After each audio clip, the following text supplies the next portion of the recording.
I think that you see now my screen now. So yeah, this session was more as you just underlined to discuss with you and see a bit how you could, as Georgian University or institution, collaborate with existing university alliances. Because as it was mentioned already, and I think it's really important to underline that. There will be no new call in 2025. As I told you, there have been already 5 calls making 64 alliances supported by the Commission. And the calls that we will expect in 26 and 27 will be most likely just to support existing alliances. I say it should be because it's not clear. We don't have a clear message from the Commission about that. So we don't know if there will be budget for new alliances or if it will just for the existing one. But anyway, it means that indeed the most likelihood is to have you potentially to be associated with existing alliances.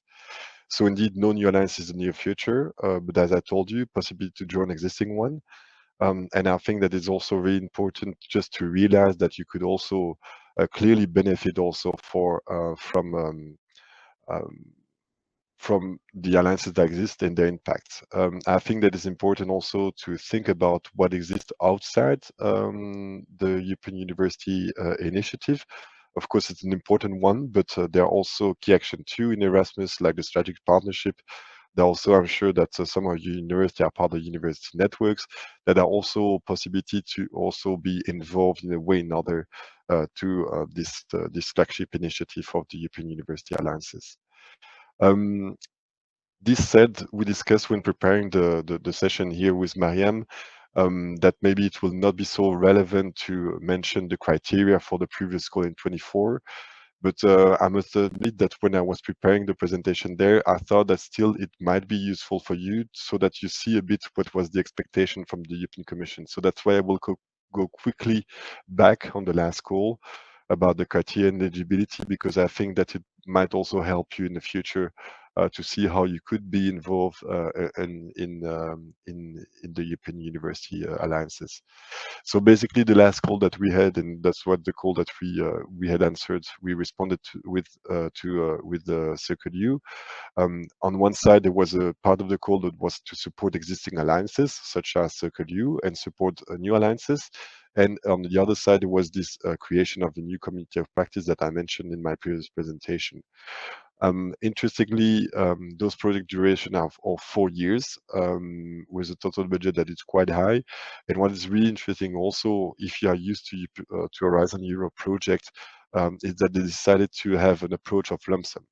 So, which is a good news in a way for us because it means that we don't have the financial report to do on real cost reporting and things like this. Even if, to be honest, I think that the problem is that the Commission themselves are not really clear about what exactly they're expecting in terms of reporting, except that we have to deliver to realize the deliverable and things like this. Still, we know that from a financial point of view, it should be easier at the end of the project to report on that. So eligibility condition. So higher education institution that have a Erasmus charter, of course, or any other organization that have been established by those institutions. Why it's those organizations? In fact, it's the legal entities that maybe some alliances have set up. So basically, in the case of Circle U, the office that I'm managing is a legal entity under Belgian law, and we are also full beneficiary of the Erasmus Plus project. So meaning also that we are receiving as an office here some money from the EU. The countries, of course, the member states, the third countries associated to Erasmus Plus, and also West the Balkan third countries that are not associated to the program, but the Commission wanted also to have them associated to the call. The composition of the alliances should be a minimal of 3 higher education institutions from 3 countries, and it's interesting to underline that because, in fact, you can only participate in one alliance as full beneficiary, because we have seen in the past, in the first call, that one university participated in 2 alliances, which is totally crazy. I don't know how they managed to do that because already in one it's difficult, but in 2 it's crazy. But now in the new call, it was not possible anymore. Associate partners are important for you. We mentioned that already. So of course, unfortunately, the associate partner do not receive directly EU funds, but the Commission expect really them to be involved and already in the proposal to be clear about what exactly those associate partners will do in the different work packages, in the different activities and things like this. An associate partner can be either a higher education institution in the EU or third country associated, or a country that is not associated. So basically, of course, Georgian higher education institutions are eligible to be associate partner.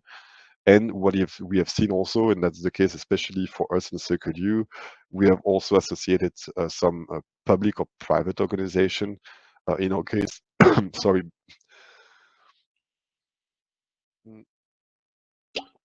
mainly hospitals, municipalities, innovation center, and things like this. Sorry, that's where associate to Circle U to work also on our deliverable. Mm, sorry, I really need some water. It's fine. Take your time. Yeah. Thank you. So the evaluation criteria are also, again, if you are used to a EU project, quite normal. I think that's criteria that we see in other projects. Of course, the relevance of what we are doing on the project, knowing that again, as the European University Alliances are more long-term and strategic aspect, I think that in the proposal we have to be very clear about what is after the life of the project and what we will do. We have also to explain how we are bringing added value to the EU, and not only the EU, but also to the Bologna process. So how basically the alliances will also contribute to the policy development that we see in the Bologna process and beyond. The quality also of the project, that's normal for any project, to make sure that we have a good design of the project. It's really, sorry. Crazy, I don't know. From one month to another, I'm losing my voice, etc. So I will try You're speaking a be lot, okay. so Yeah, sorry for that. it's fine. But when coming back to the last slides, so again, it's just some information about the evaluation. But as I told you, it's not really something unusual for EU project. The relevance of the project, and especially the focus there, was mainly on the long-term perspective that we put in the alliance, the quality of the project. Again, really not basic, but explaining how we will manage the project, what are the monitoring, the quality aspect that we put in the project, etc. And also what was quite important in the proposal is to explain basically how we are working together. But again, if you are used to EU project, it's something that is it's not so new. And for the impact, again, you know that the Commission likes to show that we have impact and how it is. But there was a strong also focus on the sustainability of the lines. So basically how we continue to work together beyond the project period. So that was again just a really short, presentation about what was the call.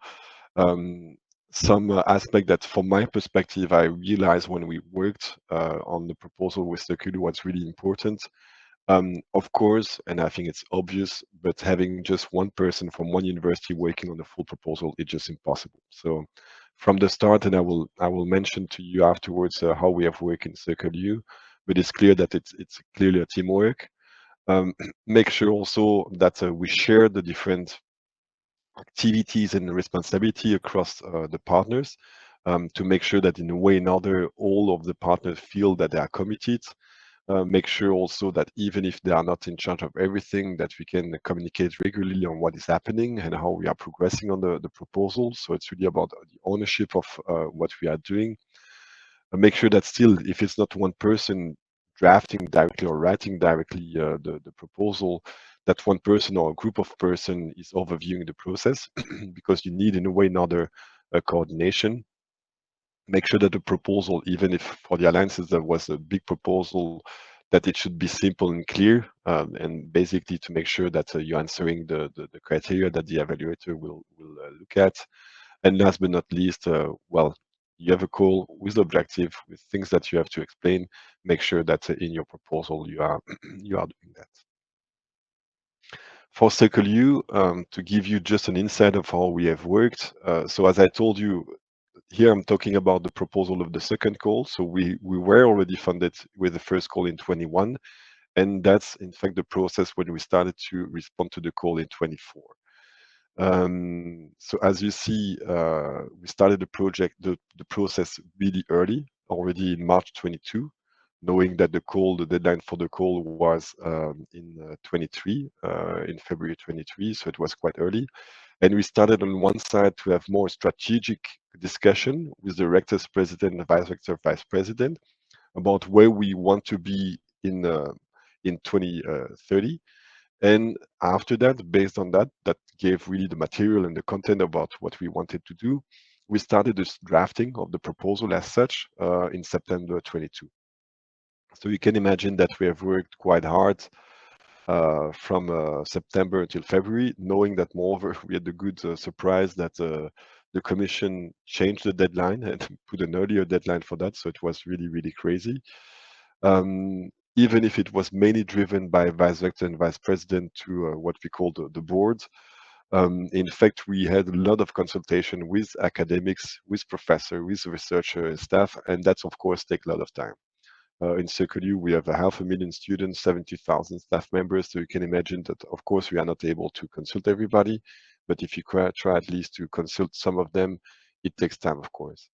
The advantage for us was that we were already supported, so we knew in a way or another that except if we had a really bad proposal, we should receive normally still the rollout funding. And just a number, the application at the end without the annex was more than 100 pages. So it's quite a lot of work, of course. And that was, yeah, a work that lasted at least yeah, during 4 to 5 months. We worked over Christmas and things like this. So it was not so funny, but it was like this. Um, Now I would like maybe to really to discuss with you and see a bit how you could join an existing alliance. And again, as I was saying during the Q&A after the first presentation, um, well, there is not a process because it will depend from one alliance to another. So everything is possible, but I cannot tell you exactly that's a process from A to B to C, and you have to do it like this. There is no formal process to join an existing alliance. It will depend on every alliance to decide if they want to have new partners and how they want to have new partner there. I must admit, and it's not to discourage you, but it's true that many alliances are quite busy with the new phase of the funding. So it's true that I think that some of them are trying to consolidate more than we directly thinking of expanding. But I think that the timing is really key. And I'm quite sure that when alliances will start to work on the new call, on the new proposal, so some will start to work in 24, so 1 year before the call in 26, and we, for example, we work from 26, then I'm quite sure that some will think about integrating some associate partners. So in a way, if you are thinking, your university thinking maybe to go to some alliances and ask to maybe join as partner or as observer, etc., well, keep in mind that you should try to prepare the work by 25 or something like this and have already the contact, I would say, this year or next year. So yeah, and last point that is important, in the last call that we had, there was an incentive for the alliances to integrate new partner. And therefore, many universities have already expanded, many alliances have already expanded. So that's why some might not decide to have a new partner, but it can be different with associate partner.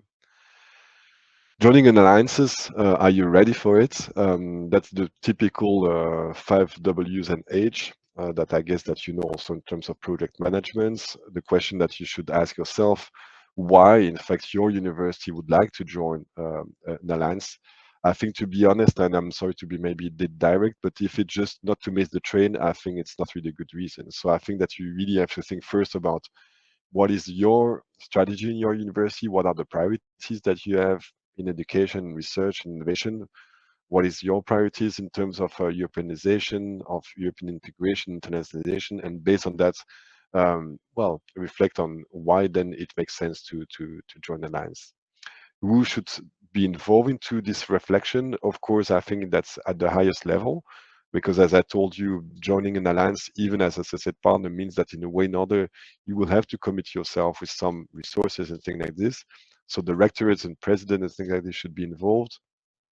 Of course, Naturally, the international relation office should be involved because you are the one most of the time managing EU projects and things like this. Sorry. And then do not forget that if you want to really, that's joining an alliance makes sense for your community, in a way or another, you should consult academics, researchers, and students, because if not, then we'll miss the point. How to do that? As I told you, try to think already about the internal resources that you might have.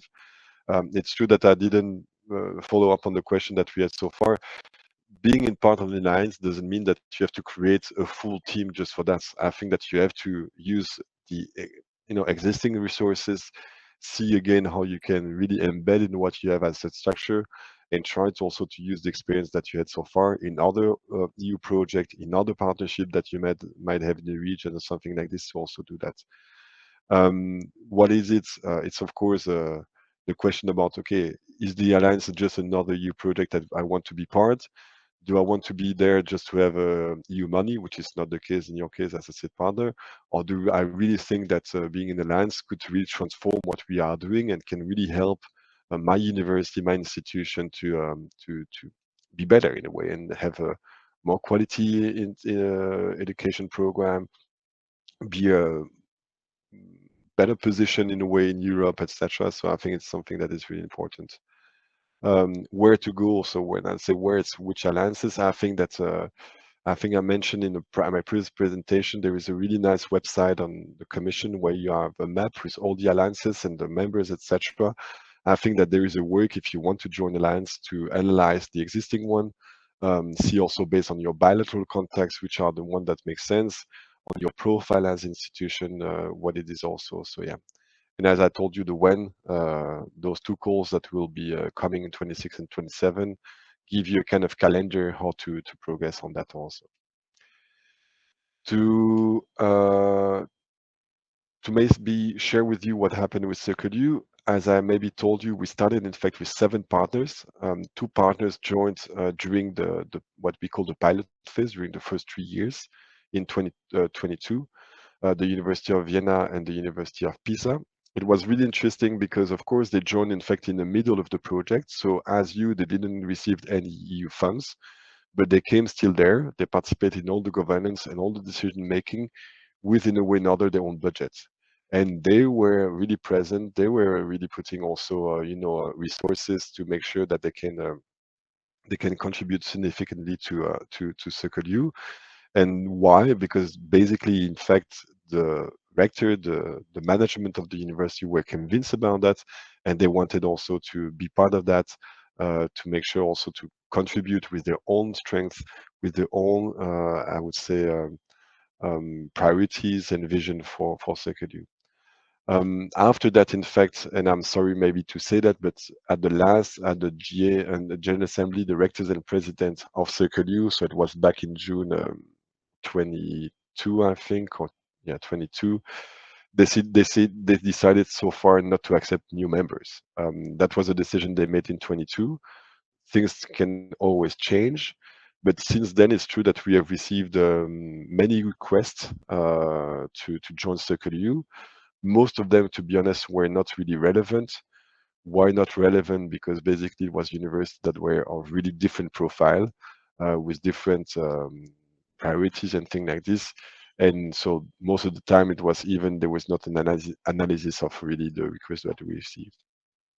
So in Circle U, there is not really a process for extending or accepting new members. It's not really formalized. But still, it just I will describe really shortly what happened with Pisa and Vienna. So first, really important, I realized that in fact the individual contacts are really important, and it's true that rectors knowing each other at the highest level, meeting through different meetings, different networks, etc., makes things much easier, of course, because they know each other, there is trust, etc. Values are also very important. I think that strong values about Europe, about democracy and things like this, about academic freedom and things like this are also elements that are really important for all the members of Circle U. The profile of the institution, as I told you, Circle U, all the university are a comprehensive one. The smallest university has 30,000 students, so you can imagine that it's really big university. The biggest one have 90,000.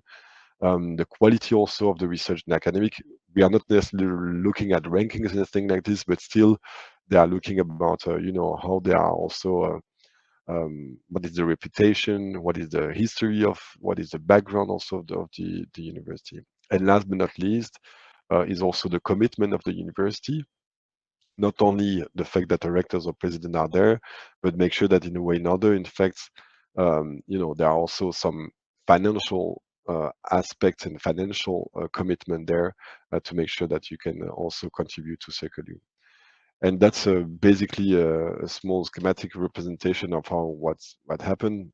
Basically, receiving expression of interest from some university.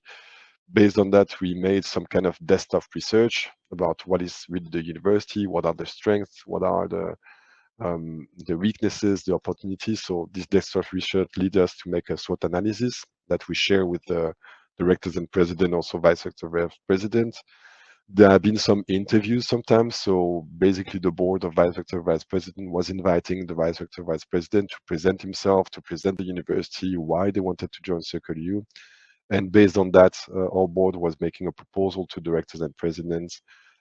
They took a decision there for Pisa and Vienna, and after we concluded a bilateral MOUs with them. So that was basically what it was. And maybe to finish very quickly, because again, time is running, just about building a consortium. These are some tips that the executive agency of the European Commission is providing, and I think they are quite interesting. Being consistent, of course, make sure that in fact you are working with the same objective. Being adaptable also, make sure that sometime you could start a consortium and then go with others. Of course, choose the partner that fits better your competences, your similarities, but also the complementarity. And last but not least, also the partnership that is really important to cover the whole European region in a way or another. To finish, I don't know if you heard about that, DESCA. I guess so. DESCA is a consortium a group of university and actors from the higher education sector that have developed a model, a template for a consortium agreement. They have just reviewed that, I think, maybe 3 months ago or 4 months ago, and it's really big. It has become really the reference every time you want to conclude a consortium agreement in the framework of a European project. So I really invite you to consult that because it's really helping easing our life because it's really well done. It's really fit also to a Horizon project or Erasmus project, and basically we have used that also for Circle. Last but not least, how it happens that Circle became Circle U. So very shortly, in fact, three rectors and president were honestly good friends. They had really good personal contacts from Louvain, Oslo, and Aarhus. They were also working a lot together through this existing network, the guild that you might have heard. And through the guild, in fact, I think that there was already like personal trust and they wanted to work together. And in fact, based on that, it was easy for them to try to, develop a shared vision about what could be the alliance. Each of the rectors also brought their own bilateral strategic partner, and therefore it was true that there was a kind of emulation between the three rectors, bringing other partner, and therefore it's so we have formed of Circle U. And of course, the profile of our university being again research intensive, comprehensive university, mainly located in capital cities, makes also in a way more easy because we are sharing many similarities in what we are doing as university. So yeah, that's it for this presentation. Again, sorry for the small break that I had, but